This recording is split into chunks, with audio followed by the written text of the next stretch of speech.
റസൂല് പറയുന്ന ഏറ്റവും മോശക്കാരായി ആരംഭ റസൂല് പറയുന്ന പടച്ചതമ്പുരാൻ നോക്കാത്ത, കാരുണ്യത്തിന്റെ നോട്ടം നോക്കാത്ത, രക്ഷയുടെ നോട്ടം നോക്കാത്ത 3 വിഭാഗം 90% ഉൾപ്പെടാൻ സാധ്യത ഗൾഫുകാരാണ്. അതിലൊന്നാമത്തെ വിഭാഗം ആരാ? അല്ലാ കുല്ലി വാലിദൈ, മാതാപിതാക്കളെ സങ്കടത്തിലാഴ്ത്തുന്നവരാണ്, ഉപ്പയെ വേദനിപ്പിക്കുന്നവരാണ്, അവരെ കരയിപ്പിക്കുന്നവരാണ്. നിങ്ങളൊന്നും കൊടുക്കണ്ട ഗൾഫുകാരാ, നിങ്ങളുടെ ഉമ്മാക്ക് നിങ്ങളൊന്നും കൊടുക്കണ്ട ഗൾഫുകാരാ. നാട്ടിലുള്ളവർ ഉമ്മയോട് ചോദിക്കുന്ന, മോൻ വിളിച്ചിരുന്നോ, ഗൾഫിൽ നിന്ന് മോൻ വിളിച്ചിരുന്നോ എന്ന് ചോദിക്കുമ്പോ, അല്ലാഹുവേ, തന്റെ സാരിയുടെ തട്ടം കൊണ്ട്, തന്റെ തോളിൽ കിടക്കുന്ന തുണിക്കഷണം കൊണ്ട് മുഖം മറച്ചിട്ട്, കുഴപ്പമില്ല രാവിലെ വിളിച്ചിരുന്നു എന്ന് പറഞ്ഞ് ഒരു കളവ് പറഞ്ഞിട്ട് വീട്ടിന്റെ അകത്തിരുന്ന് പോയി കരയുന്ന ഉമ്മയായി. എന്റെ ഗൾഫുകാരാ, നിങ്ങളുടെ ഉമ്മ മാറാൻ പാടില്ല.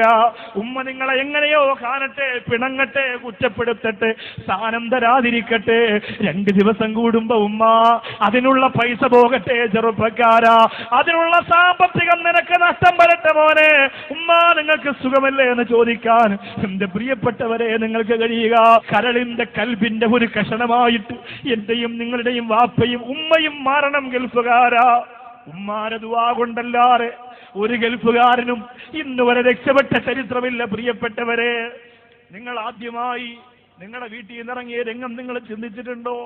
അന്ന് നിങ്ങൾ പെണ്ണ് കെട്ടിയില്ല, അന്ന് നിങ്ങൾക്ക് മക്കളില്ല, അന്ന് നിങ്ങൾ വീട് വെച്ചില്ല, അന്ന് നിങ്ങൾ പെട്ടികെട്ടുമ്പോ വീടിന്റെ അകത്തിരുന്ന് കരഞ്ഞ ഉമ്മയെ മറക്കാൻ ഇന്ന് സുന്ദരിയായ പെണ്ണിനെയും മക്കളെയും കിട്ടിയപ്പോ എങ്ങനെ കഴിയുന്നു പ്രവാസികളെ? ആദ്യമായി നിങ്ങൾ ഗൾഫിലേക്ക് വരുമ്പോ രാത്രി എഴുന്നേറ്റിരുന്ന് ഉമ്മച്ചി ദുആ ചെയ്തു, അല്ലാ, എന്റെ പൊന്നുമോന് കടലിനക്കരെ പോവുകയാണ്, നീ കാത്തുകൊള്ളണം തമ്പുരാന്. ആ ദുആയാണ് ബഹ്റൈനിൽ നീ കഴിക്കുന്ന ഭക്ഷണത്തിന്റെ രുചിയെന്ന് തിരിച്ചറിയാൻ. വൈകിപ്പോവല്ലേ എന്റെ പ്രിയപ്പെട്ടവരെ, വൈകിപ്പോവല്ലേ.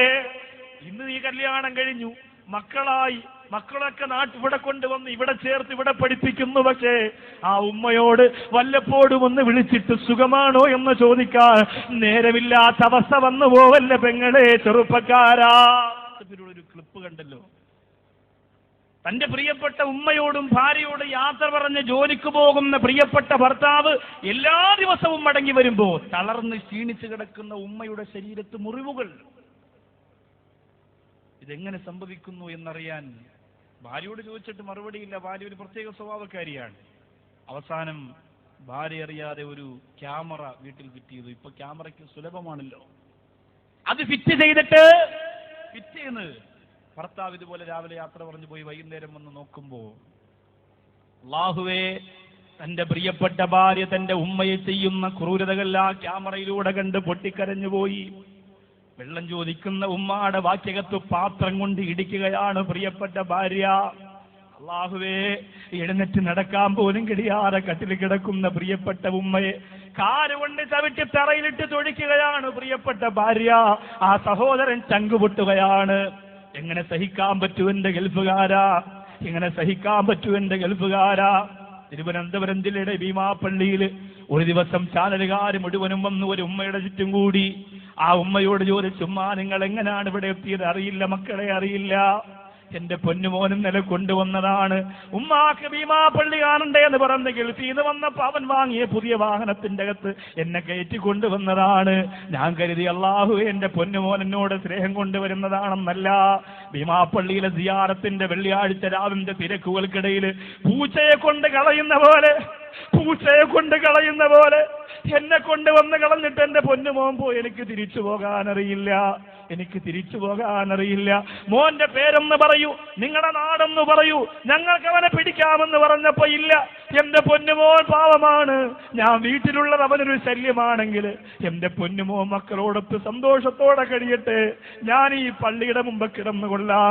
മക്കളെ ബുദ്ധിമുട്ടിക്കാറ് ആ സ്നേഹം ആ സമയത്തും കൊതിച്ചു പോലെ ഉമ്മാക്ക് പകരം വെക്കാൻ എന്റെ പ്രിയപ്പെട്ടവരെ ഏത് ചാൻസിയറാണ് ഞാനടാ നിന്റെ ജീവിതത്തിലേക്ക് കടന്നു വന്നിരുന്ന് ഗൗരവത്തോടെ ചിന്തിക്കണം ചെറുപ്പക്കാരാ. എന്നിട്ട് പൊട്ടിക്കരയണം മോനെ. വാപ്പയും അങ്ങനെ തന്നെയാണ്. ഭക്ഷണം വാരി മോനെ കഴിക്കടാന്ന് പറഞ്ഞ് തരുമ്പോ പല വാപ്പമാരും പട്ടിണിയായിരുന്നു, നമ്മളറിഞ്ഞില്ല. പല ഉപ്പമാരും പട്ടിണിയാണ്, നമ്മൾ അറിഞ്ഞില്ല.